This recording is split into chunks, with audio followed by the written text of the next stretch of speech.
کے بعد یہ نوٹ کر لیجئے 72 آدمی تھے کل، جس کو کہہ لیں لشکر حضرت حسین کا رضی اللہ تعالیٰ عنہ۔ ان میں سے 20 خاندان بنی ہاشم کے چشم و چراغ تھے۔ وہ بڑی بہادری سے لڑے ہیں، بڑی بہادری سے لڑے، ایک ایک نے لڑ کر جان دی ہے، بہت سو کو مارا ہے۔ یقاتلون فی سبیل اللہ فیقتلون ویقتلون، قتل کر بھی رہے تھے، قتل ہو بھی رہے تھے، ایک ایک کر کے قتل ہو رہے تھے، شہید ہو رہے تھے۔ 20 جو ہے خاندان بنی ہاشم میں سے شہید ہوئے ہیں۔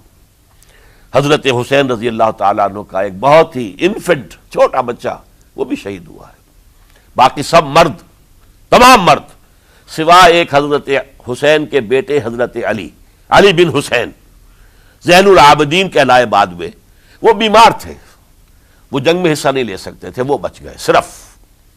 اچھا، حضرت حسین شہید ہو گئے، یہ ہے 10 محرم الحرام سن 61 ہجری۔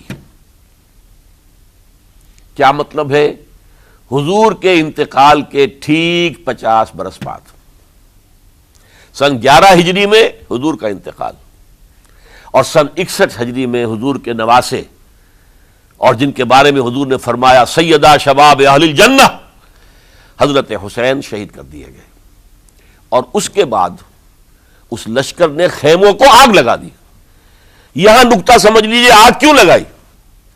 انہیں معلوم تھا ہمارے خلاف ڈاکومنٹری پروف موجود ہے وہاں پر، وہ ہمارے خطوط کے تھیلے وہاں موجود ہیں، اگر وہ باقی رہ گئے تو ہماری شامت آ جائے گی، ہمیں کون بچائے گا؟